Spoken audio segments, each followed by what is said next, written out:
The Premier League is finally back, and man, I'm so excited for this new upcoming season. It's about to be crazy, but as usual, every single season we do prediction videos for every single week of the Premier League. So as usual, we're going to be going over every single game in Game Week 1 and also going more in depth about the games as well, while also predicting them every single week. Anyway, let's get straight into the video. Hopefully you guys enjoyed. Don't forget to drop a like if you do enjoy. Now, Liverpool versus Bournemouth, starting off the season with a solid game. So let's get started with Liverpool. They're looking like a solid team on paper. The signings in Verts, Kirkish, Frimpong and Ekitike, that's probably one of the best transfer windows we've seen this summer alone. Verts so far in preseason looks very influential in the middle, getting in those small pockets and creating chances in those small pockets. And Kirkish and Frimpong, they're the type of fullbacks to attack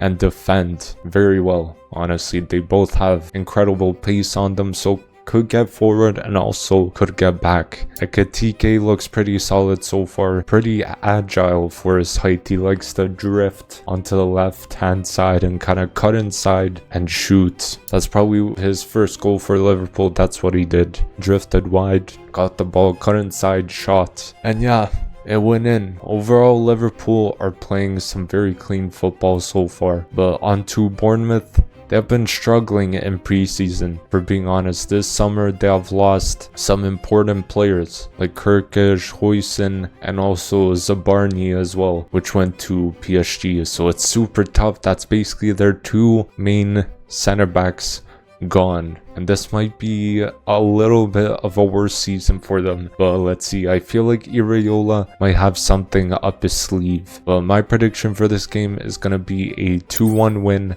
for Liverpool. Aston Villa versus Newcastle. This match is going to be a very solid one, so let's get started with Aston Villa. They have had a decent preseason so far. Like, they did lose to Marseille 3-1, who are a solid team. I think that's the only loss that they took, but they're looking strong in preseason. That midfield of Onana, McGinn, and also Morgan Rogers is amazing. Morgan Rogers had his breakout season last season, so this season I'm kind of expecting him to do a little bit better than he did the last season. So let's see how he does this season, but Villa might find it hard to kind of juggle European football and also Premier League football at the same time. On to Newcastle. They've been a solid team the past few years. In preseason, they have been struggling quite a bit. Only one game in preseason, which is a bit crazy, but it makes sense. Isak has been not attending preseason. He wants to force the Liverpool move. We literally got news today that he is leaving his house in Newcastle. He's probably going to travel to Liverpool to try and force that move to Liverpool. And honestly, I was gonna say I expect him to come back into the team, but they do not want him back at Newcastle. So this is a crazy situation. That midfield is one to look out for. Joelinton, Bruno, Guimaraes, and also Tonali. They had so many teams beaten in the middle of the pitch last season. Even Arsenal, we struggled against that midfield massively. But if Isak comes back, that attack of Isak, Elanga, and Gordon is going to be super dangerous. So my prediction, it's going to be a 1-1 draw between the two. Brighton versus Fulham. This game I'm expecting to be a very tight one, so let's get started with Brighton. Last season they had a pretty solid season, I would say, like playing some very clean football. They only lost a very important player in Joao Pedro, who did get around like 10 goals and 6 assists last season. So he moved to Chelsea and he's doing very well there. But this might lead to Ruter getting more game time in the team. So we gotta talk about Baleba as well. He has been unbelievable recently. No wonder so many clubs are after him this window. Defensively, he's strong, and even with progressing the ball forward, is a absolute beast. Now onto Fulham. They have always been a pretty solid team. Last season they finished around 11th place, which is good to be fair. Jimenez had one of his best seasons since injury, and you love to see that. Him recovering his form is amazing. Robinson, one of the best left backs in the league this past season, and the way he defends and also bursts up attacking wise is so key to Fulham's attack. And I wonder if Marco Silva will make any tweaks in this upcoming season tactically as well. So hopefully we get to see my boy Emil Smith-Rowe ball out. Now my prediction is going to be a 2-1 win for Brighton. Sunderland versus West Ham. This game is going to be quite the exciting one. So let's get started with Sunderland. Sunderland are finally back in the Premier League, I believe the first time since the 17-18 season, which is quite crazy. They have lost a key player in Joe Bellingham to Dortmund. They have made some solid replacements, signing Xhaka, Marguehi, and also Adingara. They got some pretty decent signings in there, honestly. I believe they spent around 163 million euros this summer alone. So they got promoted from winning the championship playoffs as well, and I've not seen a lot of matches from them, so I'm excited to see how they play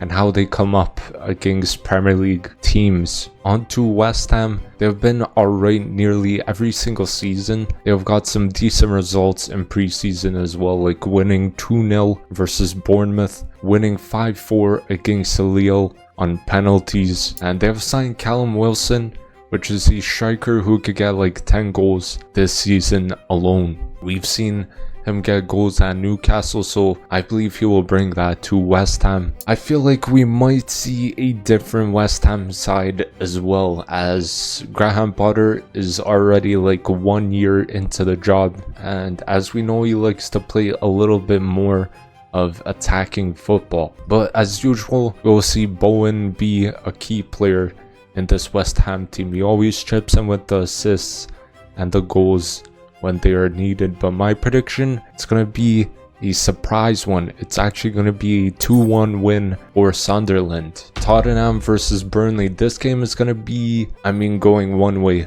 for being honest. So let's get started with Tottenham. They're actually looking pretty good, I'm not gonna lie, coming off winning the Europa League last season. They now have the funds, and I've got Kudus and Palhinha on loan, and they're also linked with Savinho from Man City, who is an absolute baller. Also Rodrigo, Tottenham could potentially be going after him. We have got some sad news that Heung-min Son left Tottenham and he went to LAFC, so he opened up that left wing spot for someone else to come in. Now onto Burnley. They are back in the Premier League again. Maybe this time they might be able to stay up, but they have had a very solid defensive record in the championship, conceding 16 goals in 46 matches, which is crazy, getting 100 points as well. So they have some very experienced players signed, like Walker. Broha hasn't done too well, but he's played for Everton, Southampton, he's played for Chelsea, so I think this is going to be the first proper season where he could probably start in most of the games. But I'm interested to see how they will attack these Premier League sides, and will they be more defensive as a team or more attacking this season. So my prediction is going to be a 3-1 win for Tottenham. Moving on to Wolves versus Man City. This surely as well goes only one way in my opinion, so let's get started with Wolves. By the looks of it, they are struggling in preseason. That could possibly turn around in the Premier League, but at the same time they have lost two key players, Cunha and also Ait Nouri, this summer. And I remember last season they were playing some nice football. I wonder if they will be able to do the same this season, especially without two of their probably most important players. But Strand Larsen is going to have to step up this season with some goals, like a lot more goals. I know last season he scored quite a few goals, but this season we're expecting a little bit more. Onto Man City, they're looking pretty solid coming into this season. On paper, their team looks absolutely unreal. Like this summer they brought in Cherokee, Reinders, Aitonori will be making his Premier League debut as well against this former team. So Man City are looking like title contenders this season as well. I feel like we might see a slight tactical change from Pep as well. Now my prediction, it's going to be a 3-1 win for Man City. Now moving on to Chelsea versus Crystal Palace now. This game has potential to be a very good one. It could be very even as well. So let's get started with Chelsea. They're looking like a very strong team coming into the season. Now they have had a very solid preseason, winning 3-0 against PSG, which surprised absolutely everyone. Beating Leverkusen 2-0 in preseason, and AC Milan 4-1 as well. So they've made some solid, incredible signings this summer, bringing in Joao Pedro, Jamie Giddens, Della Pato. It's a very good summer for them. And then you have the main man, Palmer, who I know he's obviously gonna ball out this season. Now onto Crystal Palace. They've been one of the most underrated teams, winning the FA Cup, and they just came off of the Community Shield win against Liverpool. Now they have beat Man City in the FA Cup and also Liverpool in the Shield on pens, which is crazy. Eze has been a key player in both those finals. He is linked with a move away to other clubs in the Premier League. So Tottenham, Arsenal, I don't know if Man City is linked with them as well, but they were qualified for Europa League, but it was denied. I think that's super tough. They should not be denying them at all. So they gotta play a qualifier to have a chance to play in the Conference League, which is crazy. They literally earned their right to go into the Europa League and they got it taken away from them. Crazy stuff. But my prediction is going to be a 3-1 win for Chelsea. Moving on to Nottingham Forest versus Brentford. Now this game could be quite a tight one, honestly. So let's get started with Nottingham Forest. Last season they had a pretty good season. They were at 3rd place at one point and then they dropped all the way to 7th towards the end. So that Champions League football hope was kind of gone, unfortunately. But they have lost a player like Elanga, was very key last season, and he's gone to Newcastle and he came up with around like 11 assists last season. So Forest as a team are very strong in the mid block and they love to hit teams on the counter, especially with the pace they have up front. Onto Brentford. Last season they did quite well, and if we're being honest, this season I think it's going to be a lot worse probably, as they lost some players. Thomas Frank, he's gone to Spurs, so that's their manager gone, and Buemo has moved to Manchester United, and those two were very key and very influential in the team's success. Like last season, I believe they finished 9th place, which is a very good finish for Brentford. Now Wissa could be on his way out of the club as well, to Newcastle potentially, but I feel like we might see a little bit of a drop off from the club this summer unless they prove me wrong. My prediction is going to be a 2-1 win for Nottingham Forest. Man United versus Arsenal. Now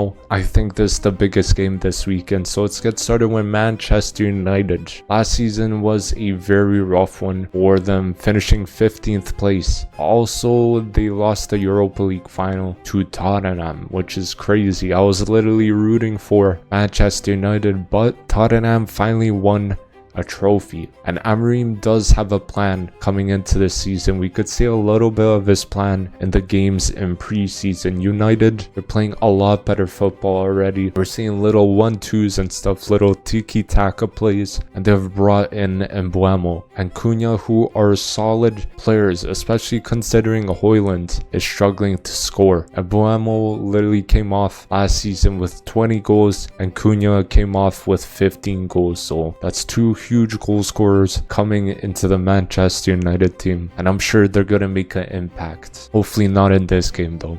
Onto Arsenal. We're looking pretty decent in preseason. We played Athletic Club in our last game and we won 3-0. We played very well. Zubimendi has really impressed me so far. What a player. His passing range is class. He controls the tempo so well. He got an unreal assist to Gyökeres, like literally passed it to him from a corner and he just whips it, and Gyökeres just little tap with his head and it went into the net. Now we signed Gyökeres, one of the best strikers in the world. I believe that was the missing piece in our kind of puzzle. But he scored his first goal against Athletic Club being a header, and overall it looks like we're starting to play better every single game, and we're strong contenders for the title. That's what I believe, especially with the new signings coming in. Now my prediction is going to be a 2-1 win for Arsenal. Now Leeds United versus Everton, this could be quite the tight game, honestly. So let's get started with Leeds. They have just been promoted into the Premier League and they're back, finishing on top with 100 points in the championship as well. That's a huge achievement right there, scoring 95 goals, which is insane, in 46 matches as well. That's madness. But Joe Perot